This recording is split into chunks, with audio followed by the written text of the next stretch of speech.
అంటే ప్రధానంగా ఒకటండి, ఇప్పటి వరకు ఒక 20 ఇయర్స్ నుంచి నేను పాలిటిక్స్లో ఉన్నటువంటి ఎక్స్పీరియన్స్లో నేను ఇక్కడ ఎంపీగా గెలవక ముందు, అంటే అప్పటికి నాకు గ్రామ పంచాయతీ మెంబర్గా కూడా చేయలే, నేను ఎంపీగా గెలవక ముందు ఒక వాగ్దానం ఇచ్చిన, నేను Nizamabad Peddapalli railway line finish చేస్తాను వాగ్దానం ఇచ్చిన.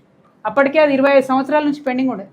అందరు నవ్విండ్రు, 25 ఏళ్ళకి వెళ్ళి కాలేదు, పెద్ద పెద్దోళ్ళు ఎంపీ ఉన్నప్పుడు కాలే, నీతో అవుతుంది అన్నారు. జస్ట్ 3.5 ఇయర్స్లో చేసి చూపించిన నేను. అంటే నాకు ఢిల్లీలో లాబీ చేసే సత్తా ఉంది, గల్లీలో ఒళ్ళు వంచి పనిచేసే సత్తా కూడా ఉంది. ఆ పట్టుదల ఉంది నాకు. అవసరమైతే ఢిల్లీలో లాబీ చేస్తాం, అవసరమైతే గల్లీలో పనిచేస్తాం. ఖచ్చితంగా మనం రాష్ట్రం అభివృద్ధి కోసం పనిచేస్తున్నామంటే దేశం అభివృద్ధి అనేది కూడా దాంట్లో ఆటోమేటిక్గా మిళితమై ఉంటుంది. కాబట్టి ఆ ఉన్న పాత ఎక్స్పీరియన్స్ని వాడుకుంటాం, ప్రజా సమస్యలు తీరుస్తాం. Thank you. జాతీయ నాయకులు వస్తారా అంటారు, ఎవరు రారే, మన బాధ మనం చెప్పుకోవాలి మొదలు. అంటే అట్లా కదా, ఇప్పుడు ప్రాబ్లం ఏమైందంటే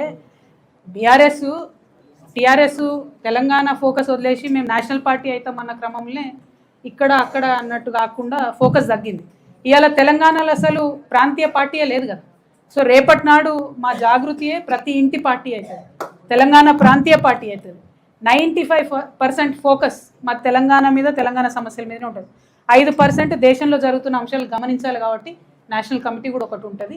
ఇట్లా ఇలా గ్యాస్ షార్టేజో, పెట్రోల్ షార్టేజో, లేకపోతే ఏదైనా వాళ్ళు తీసుకున్న నిర్ణయాలు, లేకపోతే నేషనల్ లెవెల్లో ఇప్పుడు బీసీ బిల్లు సాధించుకోవాలి మనం 50%, దానికి పోయే క్రమంలో నేషనల్ ఫోకస్ ఉంటుంది. కానీ 95% ఫోకస్ తెలంగాణ గ్రామాలు, తెలంగాణ గ్రామాల్లో ఉండే యువకులు, వారి జీవితాలు, తెలంగాణ మహిళలు, తెలంగాణ బీసీలు, ఎస్సీలు, దీని మీదే ఉంటుంది ఫోకస్. బట్ తెలంగాణ సెంట్రిక్గా ప్రాంతీయ పార్టీ, తెలంగాణ ఇంటి పార్టీ రాబోతుంది. అది మీ నిజామాబాద్ బిడ్డ పెట్టబోతా ఉంది. కాబట్టి ఆశీర్వదించాలని కోరుతున్నాను.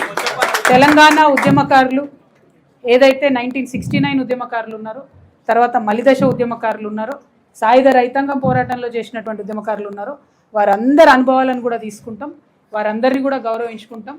మొన్న ఈ ప్రభుత్వం ఏదైతే చెప్పిందో తెలంగాణ ఉద్యమకారుల కోసం ఒక కార్పొరేషన్ వేస్తాం, 250 గజాలు జాగా ఇస్తామని చెప్పిందో, మొదలు మేమిప్పుడు దాని మీద పోరాటం చేస్తాం. నేను అధికారంలోకి వచ్చే లోపలనే ఉద్యమకారుల సమస్యలు పరిష్కరించగలుగుతానని సంపూర్ణ విశ్వాసం నాకున్నది. ఒకవేళ ఇంకా ఏమైనా మిగిలిపోతే కూడా ప్రభుత్వంలోకి వచ్చినాక వారి కోసం పనిచేస్తాం. అన్నిటికన్నా ఎక్కువ వారి ఎక్స్పీరియన్స్ని వాడుకుంటాం. వారికి తెలంగాణ పట్ల ఉన్నటువంటి కమిట్మెంట్ని ఖచ్చితంగా రాష్ట్ర అభివృద్ధి కోసం వాడుకుంటాం.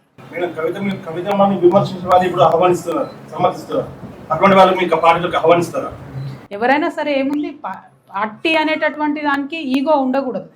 తెలంగాణ ప్రజల కోసం పనిచేయాలనుకునే ప్రతి ఒక్కరిని ఆహ్వానిస్తాం. అందులో ఆలోచన ఏం లేదు. వ్యక్తిగా నన్ను ఒక సందర్భంలో దూషించి ఉండొచ్చు, ఎందుకు దూషించారో వాళ్ళకి తెలవాలి.